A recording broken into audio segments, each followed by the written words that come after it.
Hello students, welcome to English online class.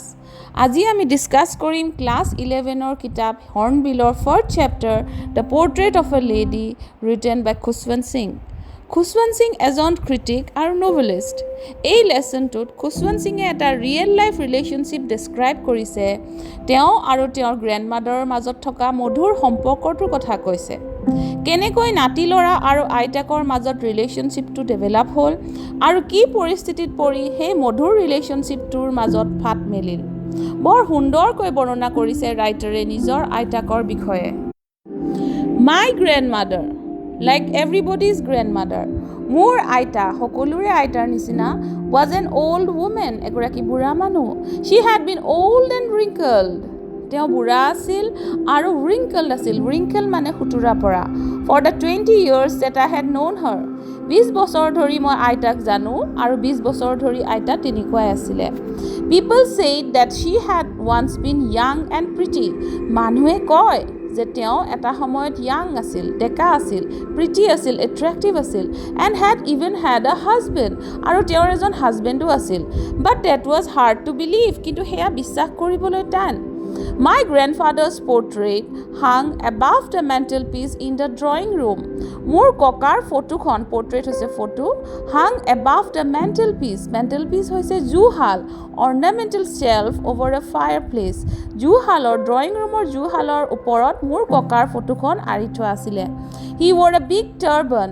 তেওঁ এটা বহুত ডাঙৰ পাগুৰি পিন্ধিছিল and loose fitting clothes আৰু ঢিলা কাপোৰ পিন্ধিছিল। His long white beard covered the best part of his chest. তেওঁৰ দীঘল বগা দাড়িখিনিয়ে তেওঁৰ বুকুৰ আধা অংশ ঢাকি ৰাখিছিল। And he looked at least 100 years old.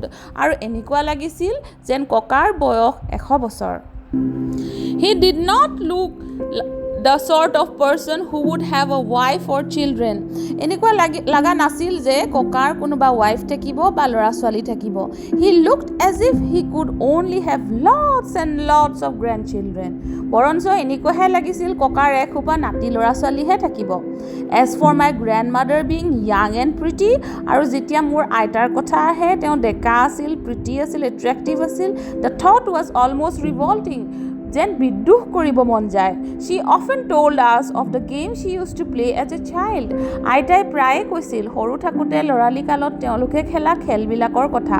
That seemed quite absurd and undignified on her part. আৰু সেইবিলাক বহুত আনৰিজনেবল, অযুক্তিকৰ লাগিছিল আমাৰ বাবে। আৰু তেওঁ এনেকুৱা লাগিছিল তেওঁ জানো এনেকুৱা খেল খেলিব। And we treated it like the fables of the prophet she used to tell us. আৰু আমি সেইবিলাক সাধু কথাৰ নিচিনাহে ট্ৰিট কৰিছিলোঁ, কেতিয়াও সঁচা বুলি ভাবা নাছিলোঁ। She had always been short and fat and slightly bent. আইতা সদায় চাপৰ আছিল, শকত আছিল আৰু অলপমান খোজা আছিল। Her face was a criss-cross of wrinkles. তেওঁৰ মুখখন wrinkles দি কটাকটি আছিলে। Running from everywhere to everywhere, সকলো ফালৰ পৰা তেওঁ কোচ খোৱা আছিলে। No, we were certain she had always been as we had known her. আমি নিশ্চিত আছিলোঁ যে তেওঁ তেনেকুৱাই আছিলে। Old, so terribly old. বুঢ়া, ইমান বেয়াকৈ বুঢ়া, that she could not have grown older, যে তেওঁ আৰু বুঢ়া হ'ব নোৱাৰে। And had stayed at the same age for 20 years. আৰু 20 বছৰ ধৰি তেওঁ একেই আছিলে। She could never have been pretty. তেওঁ কেতিয়াও প্ৰীতি হ'ব নোৱাৰে, এট্ৰেক্টিভ হ'ব নোৱাৰে, but she was always beautiful. কিন্তু আইতা সদায় ধুনীয়া। She hobbled about. তেওঁ গোটেই ঘৰটো কি কৰিছিল, লেঙেৰাই লেঙেৰাই ঘূৰি ফুৰিছিল। The house in spotless white with one hand resting on her waist.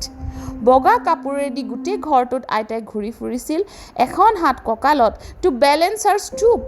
তেওঁৰ কোজা দেহাটো বেলেঞ্চ কৰিবৰ বাবে কঁকালত এখন হাত, and the other telling the beads of her rosary.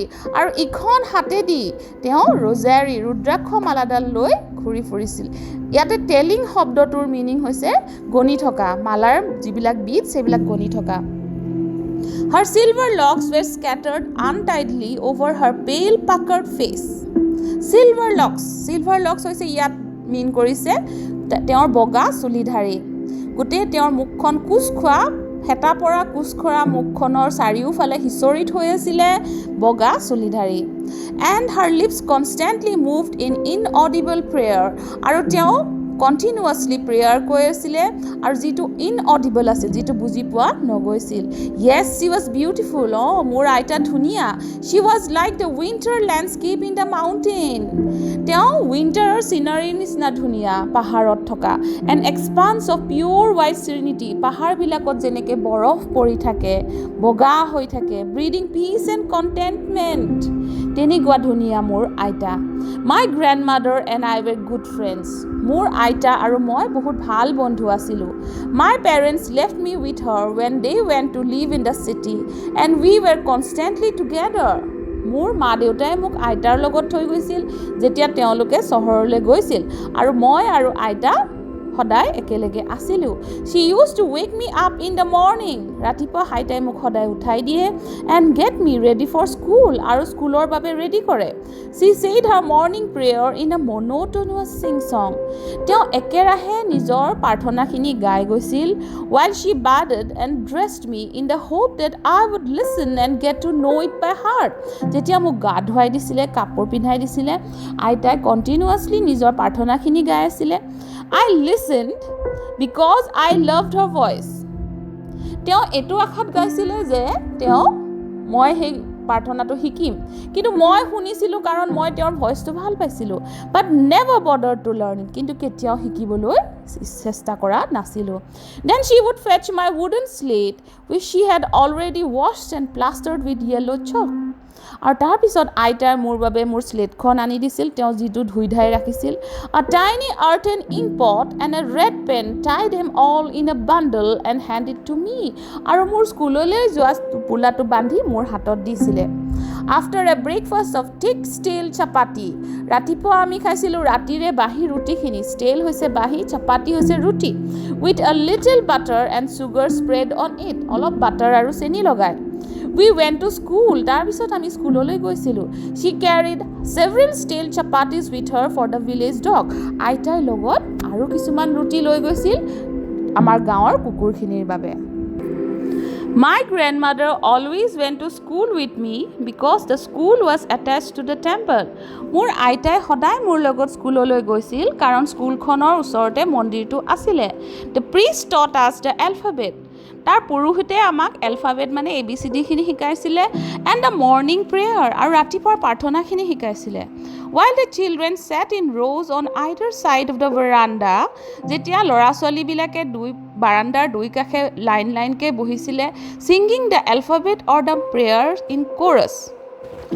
তেওঁ তাহাঁতি সদায় এলফাবেট বিলাক মানে ABCD বিলাক আৰু প্ৰাৰ্থনা বিলাক কোৰাছত গাইছিলে my grandmother sat inside reading the scriptures মোৰ আইতাই ভিতৰত মন্দিৰত বহি ধৰ্ম কিতাপ পঢ়িছিলে when we had both finished যেতিয়া আমাৰ দুইৰে হৈছিলে we would walk back together আমি খুজকাৰি ঘৰলৈ গৈছিলো this time the village dogs would meet us at the temple door আৰু এখিনি সময়ত গাঁৱৰ কুকুৰবিলাক আমাৰ মন্দিৰৰ দৰজাতে লগ ধৰিছিলে they followed us to our home growling and fighting with each other for the chapatis we threw to them তাহাঁতে আমাৰ পিছে পিছে ঘৰলৈ গৈছিল কাজিয়া কৰি ৰুটিবিলাক খাইছিল আমি দলিয়াই দিয়া তাহাঁতক when my parents were comfortably settled in the city যেতিয়া মোৰ মা দেউতা সিটিত সংস্থাপন ললে ভালকৈ they sent for us আমাক মাতি পঠালে that was a turning point in our friendship আৰু তেতিয়াই আমাৰ ফ্ৰেণ্ডশিপত এটা টাৰ্নিং পইণ্ট ল'লে although we shared the same room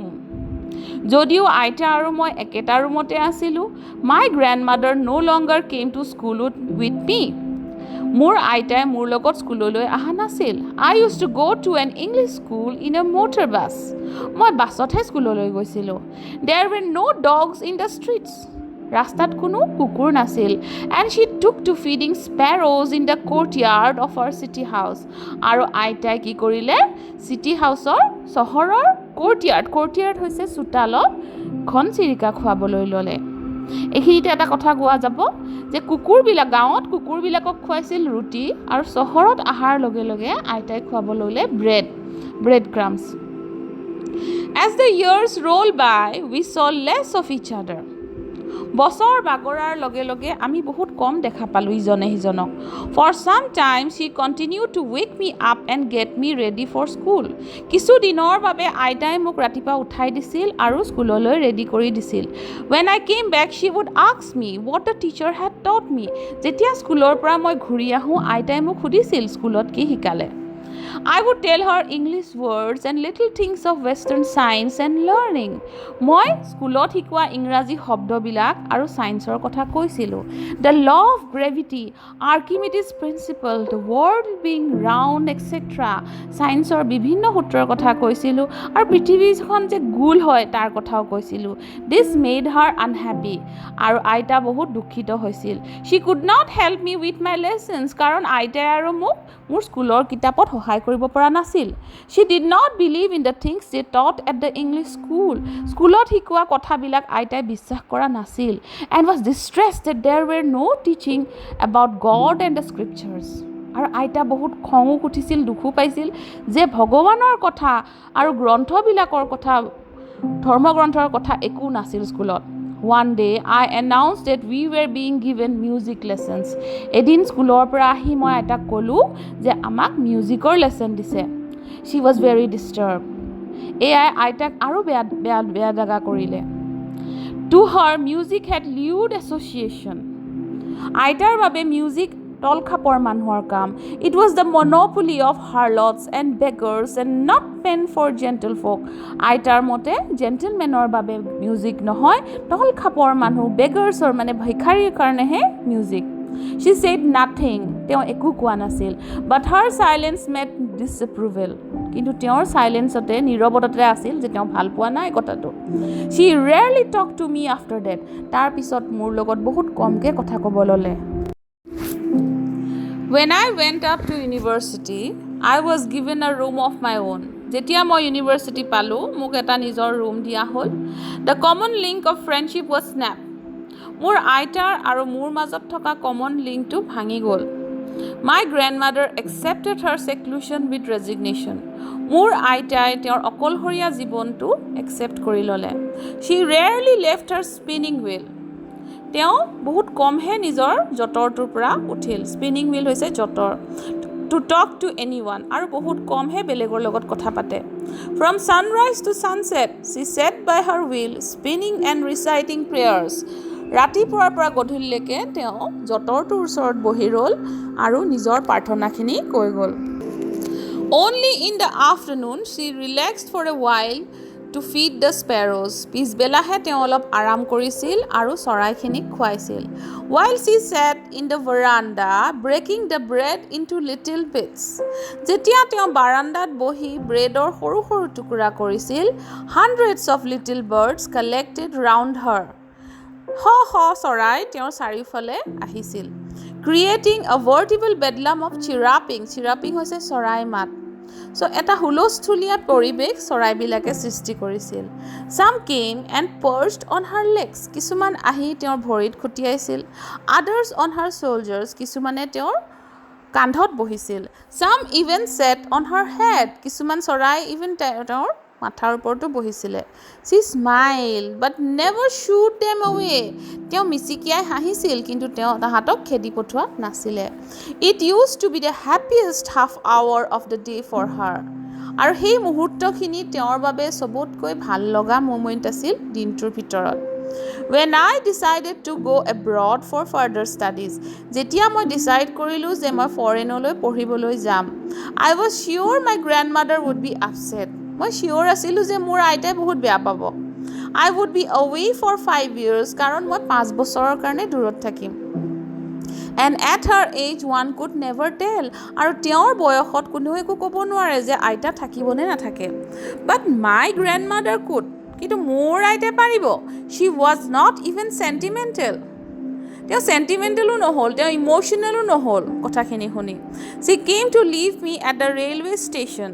তেওঁ ৰেলৱে ষ্টেচনলৈ মোক থ'বলৈ আহিলে। But did not talk or show any emotions. কিন্তু একো কথাও নাপাতিলে আৰু ইম'চনেলো নহ'ল। Her lips moved in prayer. তেওঁ তেতিয়াও প্ৰাৰ্থনাই কৰি আছিলে। Her mind was lost in prayer. তেওঁৰ মনটো যেন প্ৰাৰ্থনাতে হেৰাই গৈছিল।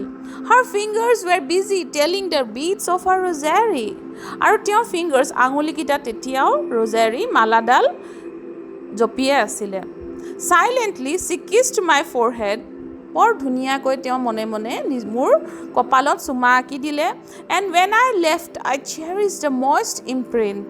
আৰু যেতিয়া মই তাৰ পৰা গ'লোঁ, as perhaps the last sign of physical contact between us. মোৰ এনেকুৱা লাগি যেন সেয়াই মোৰ শেষ দেখা আইতাৰ লগত, সেয়াই মোৰ শেষ স্পৰ্শ আইতাৰ লগত। But that was not so. After 5 years, কিন্তু সেয়া নাছিল। 5 বছৰ পিছত I came back home. মই ঘৰলৈ ঘূৰি আহিলোঁ and was met by her at the station. আৰু ষ্টেচনত তেওঁক লগ পালোঁ। She did not look a day older. আইতা যেন আৰু এদিনো বেছি বুঢ়া হোৱা নাই। She still had no time for words. আৰু তেতিয়াও আইতাৰ মোৰ বাবে সময় নাছিল। And while she clasped me in her arms, I could hear her reciting her prayers. আৰু তেওঁ যেতিয়া মোক আঁকোৱালি ল'লে, তেতিয়াও মই তেওঁক প্ৰাৰ্থনা কৰি থকাই শুনা পালোঁ।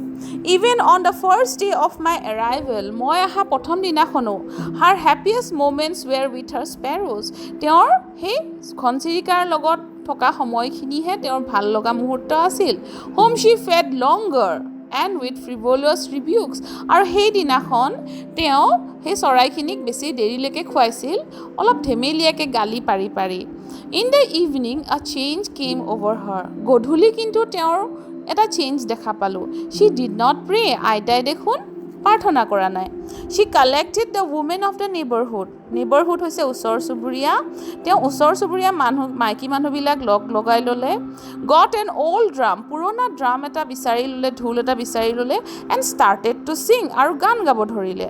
For several hours, বহুত ঘণ্টা ধৰি she thumped the sagging skins of the dilapidated drum. বহুত ঘণ্টা ধৰি তেওঁ সেই পুৰণা ঢোলটোৰ ছালখন কোবাবলৈ ধৰিলে। And sang of the homecoming of warriors. আৰু warriorsবিলাক যুদ্ধৰ পৰা ঘৰলৈ ঘূৰি অহা গানবোৰ গাব ধৰিলে। We had to persuade her to stop to avoid overstraining. আমি বহুত জোৰ কৰিহে তেওঁক বন্ধ কৰিব লগা হ'ল। That was the first time since I had known her that she did not pray. আৰু সেয়া প্ৰথম সময় আছিল যেতিয়া মই দেখিছিলোঁ যে আইতাই প্ৰাৰ্থনা কৰা নাই। The next morning she was taken ill. পিছদিনাখন ৰাতিপুৱা আইতাৰ বহুত অসুখ হ'ল। It was a mild fever and the doctor told us that it would go. তেওঁৰ জ্বৰ হৈছিল আৰু ডক্টৰে কৈছিল যে ভাল হৈ যাব। But my grandmother thought differently. কিন্তু মোৰ আইতাই বেলেগকৈ ভাবিছিল। She told us that her end was near. তেওঁ ক'লে যে তেওঁৰ শেষ সময় আহি গৈছিল। She said that তেওঁ ক'লে since only a few hours before the close of the last chapter of her life, যে তেওঁৰ অন্তিম সময়খিনিত she had omitted to pray. তেওঁ প্ৰাৰ্থনা কৰা নাছিল। She was not going to waste any more time talking to us. তেওঁ আৰু সময় নষ্ট নকৰে আমাৰ লগত কথা পাতি। We protested. আমি আপত্তি কৰিলোঁ। But she ignored our protests. কিন্তু তেওঁ মানি নল'লে। She lay peacefully in bed, praying and telling her beads. তেওঁ ধুনীয়াকৈ নিজৰ বিচনাত পৰি ৰ'ল আৰু নিজৰ মালাডাল জপ কৰি থাকিল। Even before we could suspect, আমি কিবা ধৰিব পৰাৰ আগতেই her lips stopped moving. তেওঁ লাহে লাহে মুখখন বন্ধ হৈ গ'ল। And the rosary fell from her lifeless fingers. আৰু মালাডাল তেওঁৰ হাতৰ পৰা পৰি গ'ল। A peaceful pallor spread on her face and we knew that she was dead.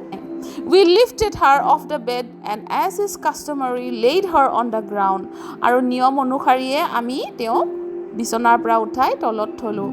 And covered her with a red shroud. আৰু ৰঙা কাপোৰ এখন দি তেওঁক ঢাকি দিলোঁ।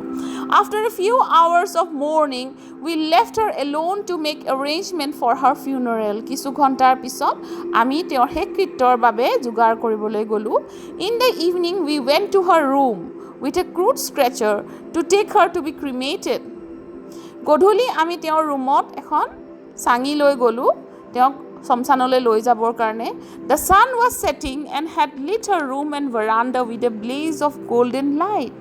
সেইখিনি সূৰ্য অস্তৰ সময় আছিল আৰু তেওঁৰ ৰুমটো আৰু বাৰাণ্ডাখন এটা সোণালী ৰঙেৰে আৱৰি ধৰিছিল। We stopped halfway in the courtyard. আমি চোতালৰ আধাতে ৰখি গ'লোঁ। All over the veranda and in her room right up to where she lay dead গোটেই বাৰান্দাখনত আৰু তেওঁৰ ৰুমটোত য'ত তেওঁ শুই আছিলে and stiff wrapped in the red shroud ৰঙা কাপোৰ দি ঢাকা আছিলে thousands of sparrows sat scattered on the floor হাজাৰ হাজাৰ ঘনচিৰিকা চৰাই চাৰিওফালে সিঁচৰি থৈ আছিলে দেৰ ৱাজ ন' চিৰাপিং কিন্তু সেইদিনাখন চৰাইবিলাকৰ মুখত মাত নাই we felt sorry for the birds আমাৰ বহুত দুখ লাগিল চৰাইকেইটাৰ কাৰণে and my mother fed some bread for them আৰু মোৰ মায়ে চৰাইখিনিৰ কাৰণে কিছুমান ব্ৰেড লৈ আহিলে she broke it into little crumbs তেওঁ সৰু সৰু টুকুৰাত ব্ৰেডখিনি ভাঙি দিলে the way my grandmother used to যেনেকৈ মোৰ আইতাই দিছিল and threw it to them আৰু তাহাঁতলৈ দলিয়াই দিলে the sparrows took no' notice of the bread কিন্তু চৰাইকেইটাই সেই ব্ৰেডৰ টুকুৰাক একফালে ঘূৰিও নাচালে when we carried my grandmother's corpse off যেতিয়া আমি মোৰ আইতাৰ ডেড বডিটো তাৰ পৰা লৈ গ'লোঁ দে ফ্লিউ অৱে কুৱাইটলি তাহাঁতি খুব মনে মনে শান্তভাৱে তাৰ পৰা উৰি গুচি গ'ল নেক্সট মৰ্ণিং পিছদিনাখন ৰাতিপুৱা the sweeper swept the bread crumbs into the dustbin চুইপাৰে ব্ৰেডৰ টুকুৰাবিলাক শাৰী শাৰী ডাষ্টবিনত পেলাই দিলে এইখিনিতে খুশৱন্ত সিঙৰ the portrait of a lady লেচনটো শেষ হয় বৰ সুন্দৰকৈ বৰ্ণনা কৰা হৈছে লেচনটোত আশা কৰোঁ তোমালোকে বুজি পাইছা থেংক ইউ